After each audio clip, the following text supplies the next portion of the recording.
लेकर आई हूँ आप लोगों के लिए एक न्यू स्टोरी। एंड स्टोरी को स्टार्ट करने से पहले आप लोग मेरे चैनल को सब्सक्राइब और इस वीडियो को लाइक शेयर कर दीजिएगा। तो चलिए स्टार्ट करते हैं। स्टार्ट में हमें हमारी फीमेल लीड जियांग को दिखाया जाता है, जो कि यहाँ पर उसकी मैरिज होने वाली थी। वो आ रही होती है, वो बताती है अपने बारे में कि मैं एक सिंपल सी लड़की हूँ और यहाँ पर मैं एक रिच फैमिली के यंग मास्टर से मैरिज कर रही हूँ। जब वो वहाँ पर आ जाते हैं तो वहाँ पर उसके स्टेप मॉम उसके ऊपर चिल्ला रहे होते हैं कि तुम इतना लेट कैसे हो गई, क्या तुम्हें नहीं पता कि ये रिच फैमिलियों में से एक है। यहाँ पर ना उनकी वेडिंग स्टार्ट हो जाती है, लेकिन यहाँ पर तो उसकी स्टेप सिस्टर उसके ग्रूम के साथ लगी हुई थी और यहाँ पर जियांग ने भी सब कुछ देख लिया होता है। जियांग तो फिर हेनजी के एक स्लैप चढ़ देती है। हेनजी कहते हैं कि क्या तुम्हारा दिमाग खेल गया है क्या। वो कहती है कि मैं तुमसे मैरिज नहीं करना चाहती और सभी के सामने यहाँ पर अनाउंस करती है कि और कहती है कि आज की मैरिज कैंसिल हो गई है। उसकी स्टेप मॉम उसके ऊपर चिल्लाते हुए कहती है कि तुम्हारी प्रॉब्लम क्या है और उसे स्लैप चढ़ देती है। स्टेप सिस्टर भी कहती है मॉम की बात तुम्हें सुननी चाहिए। वो कहती है ठीक है, मैं मैरिज करने के लिए रेडी हूँ, लेकिन मैं उससे मैरिज करूँगी। वहाँ पर तो हमारा मेन लीड मिस्टर हैन होता है। जियांग तो फिर हैन के साथ वहाँ से भाग जाती है। बाद में जियांग कह रही होती है कि इन सारे मैटर्स में तुम्हें इन्वॉल्व करने के लिए आई एम सो सॉरी। वो कहता है कि कोई बात नहीं और वहाँ से जाने लगा था।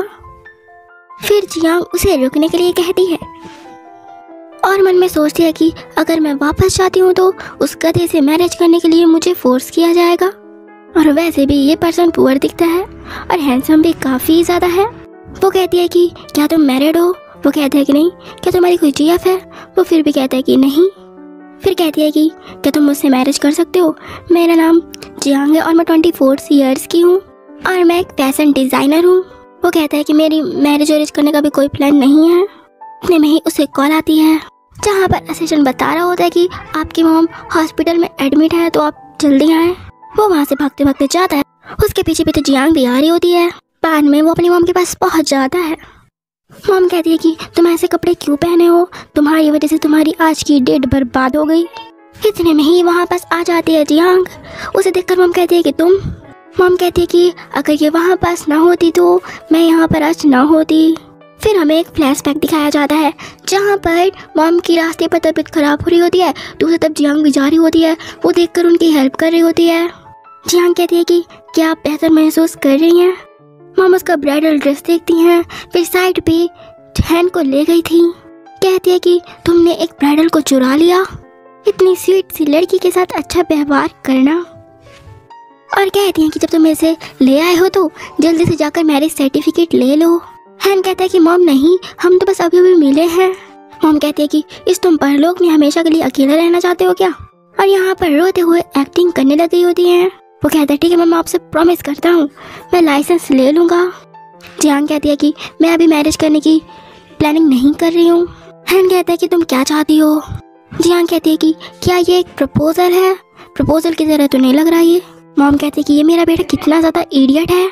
यहाँ पर दोनों की मुंडी पकड़कर उनकी किस करा देती है। नेक्स्ट सीन में जहाँ पर जियांग और हैन ने मैरिज सर्टिफिकेट ले लिया था। जियांग कहती है कि मैरिज सर्टिफिकेट में तो मिस्टर हैन का नेम है, ये तो टॉप बिलियनर है ना। मन में सोचती है ये वो तो नहीं हो सकता। फिर कहती है कि खैर छोड़ो, ये लो कार्ड, तुमने मेरी बहुत ज़्यादा वाली हेल्प की है। वो कहता है कि मैं इतना भी पुअर नहीं हूँ जैसे तुम मुझे समझ रही हो। कहती है कि तुमने आज मेरी सच में बहुत ज़्यादा हेल्प की है, ये कार्ड लो, रख लो, और उसे दे देती है। इतने में ही पीछे से पॉज करते करते हैन का असिस्टेंट आता है, लेकिन उसका धक्का लगता है जियांग को, जिससे वो उसे हक कर ली होती है। हैन तो असिस्टेंट को इशारे कर रहा होता है। वो समझ जाता है कि बॉस अपनी आइडेंटिटी छुपाना चाहते हैं और वहाँ से भाग गया था। इतने में ही जियांग को उसकी स्टेप मॉम का कॉल आता है। मॉम कहती है अगर तुम नहीं आई वापस तो मैं तुमसे सारे रिश्ते नाते तोड़ लूँगी। जियांग कहती है कि मुझे भी आपसे कुछ बातें करनी है और फ़ोन कट कर देती है और हैन से कहती है कि मुझे कहीं जाना होगा। वो वहाँ से चली जाती है और यहाँ पर हैन मुस्कुरा रहा होता है।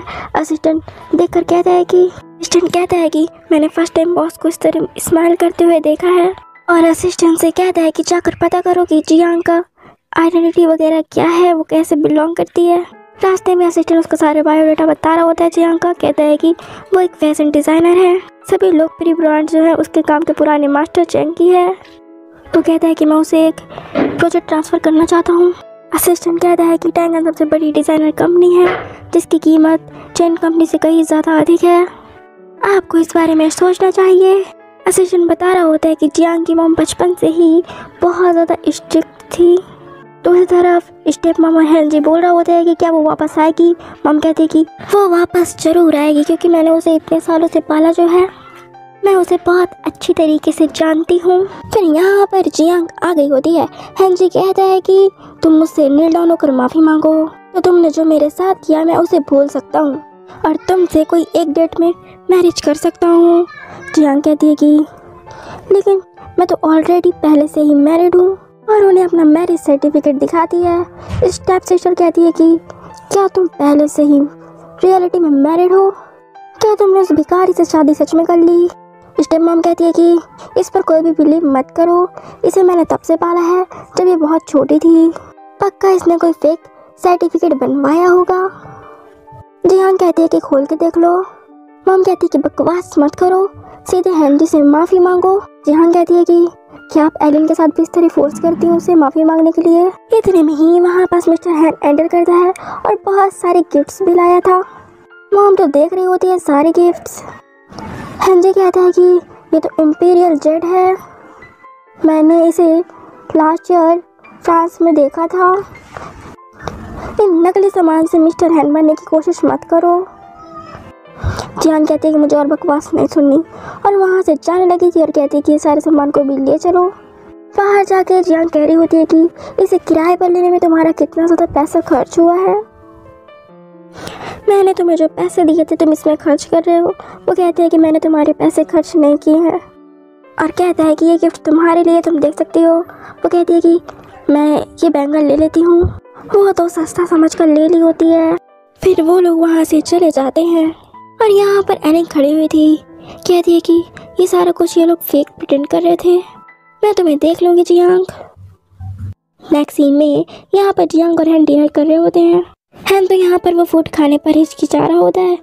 जियांग सोचती है कि ये बेचारा ही कितना ज़्यादा पुअर है, इसने एक फूड तक नहीं खाया। वो तो उसे बहुत ज़्यादा पुअर समझ रही होती है।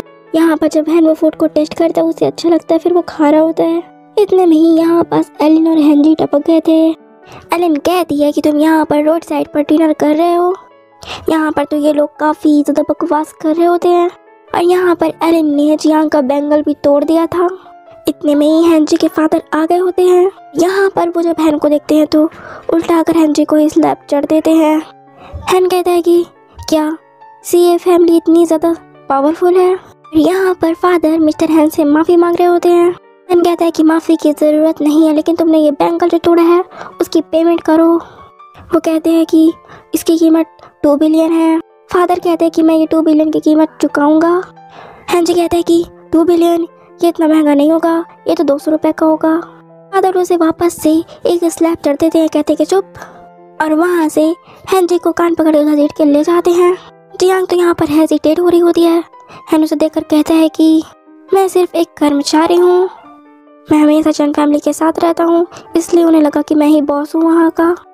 जियांग कहती है कि तुमने अभी इतनी अच्छी एक्टिंग की तो एक पल के लिए तो मुझे भी लगा कि तुम सच बोल रहे हो। खैर वो उसके साथ वहाँ से चली जाती है। यहाँ पर तो एलिन भी खड़ी हुई थी। कहती है कि इन लोगों ने वापस से धोखा दिया। बाद में हमें घर का सीन दिखाया जाता है जहाँ पर जियांग कह रही होती है कि तुम पहले जाकर बात ले लो, और सोच रही थी कि इस घर में तो केवल एक ही रूम है, हम लोग बाद में कैसे सोएंगे। हैन उसे टॉवल मांग रहा होता है। जब वो वहाँ पर जाती है तो हैन बाहर आ गया था बात लेकर।